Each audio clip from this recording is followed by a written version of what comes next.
musulmans que la fusion apparaît possible.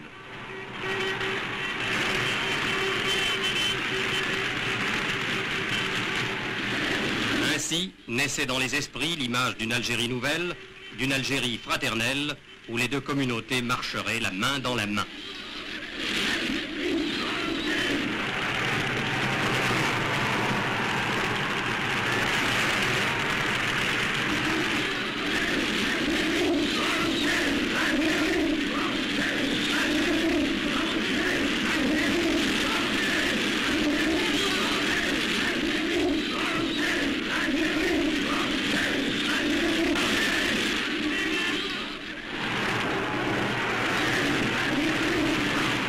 Les femmes ne furent pas les dernières à se mêler à ce courant irrésistible.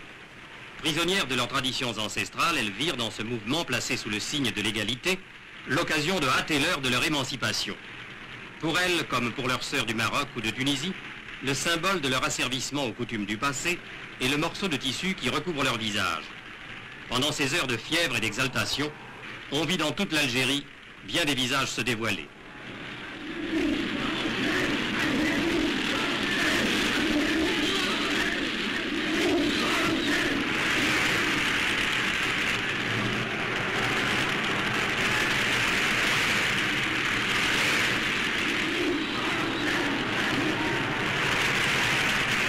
Pendant des jours et des jours, le Forum d'Alger fut une sorte d'immense creuset bouillonnant où des éléments de nature différente entraient en fusion sans que l'on pût savoir ce qui résulterait de cette synthèse.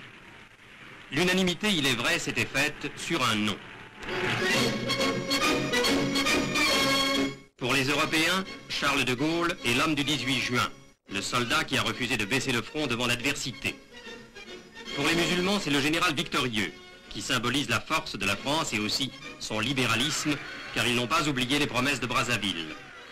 C'est le héros digne de prendre place dans les mythes poético-révolutionnaires de la légende arabe.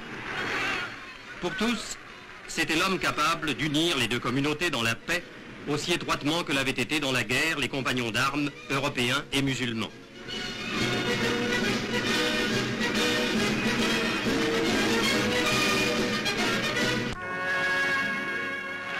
Dans Alger la Blanche, devenue Alger la Tricolore, dès l'instant où Charles de Gaulle se trouva en contact avec ce peuple qui avait chassé de lui-même tout esprit de discrimination, il comprit que de grandes choses pouvaient s'accomplir.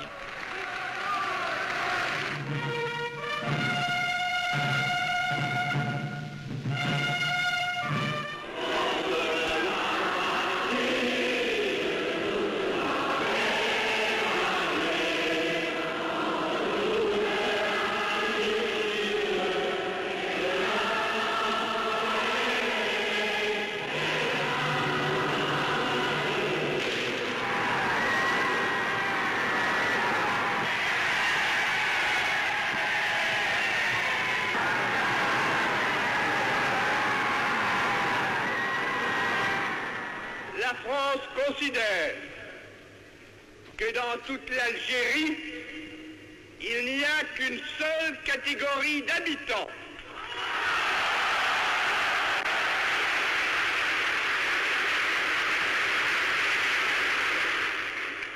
Il n'y a que des Français à part entière. Des Français à part entière, avec les mêmes droits et les mêmes devoirs.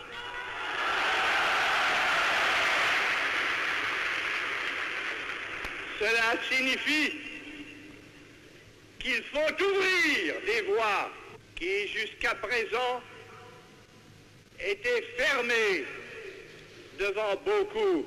Cela signifie qu'il faut donner les moyens de vivre à ceux qui ne les avaient pas. Cela signifie qu'il faut reconnaître la dignité de ceux à qui on la contestait.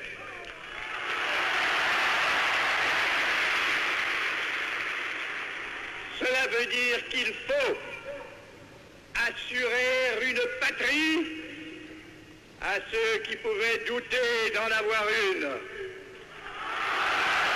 Puis, s'adressant aux rebelles.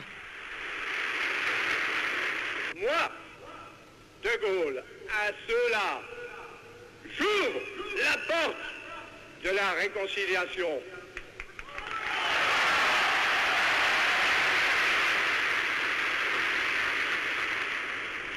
Jamais, plus qu'ici et plus que ce soir, je n'ai senti combien c'est beau, combien c'est grand, combien c'est généreux, la France!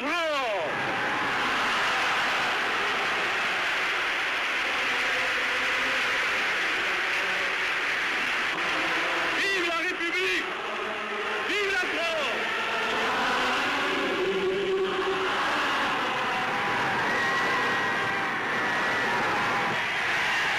Tout au long du périple algérien qui allait successivement le conduire à Constantine, à Beaune, à Oran, à Mostaganem, le général de Gaulle devait vérifier l'importance de la participation musulmane au mouvement déclenché par le choc des événements de mai.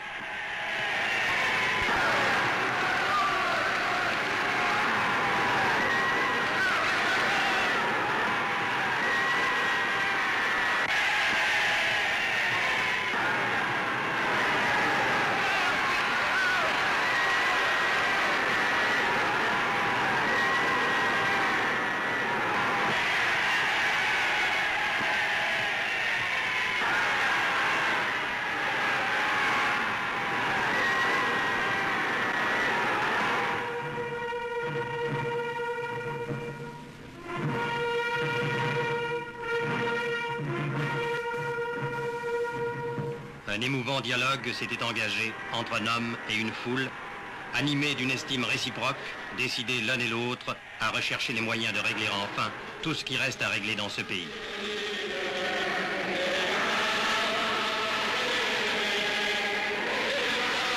Mostaganem fut la dernière étape du voyage, et nulle part ailleurs on n'avait vu autant de burnous dans les foules rassemblées autour du président de Gaulle.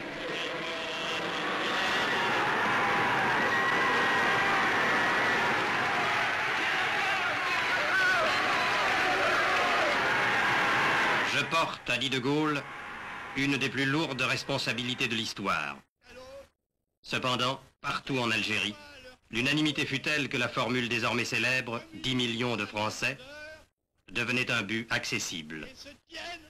10 millions de Français.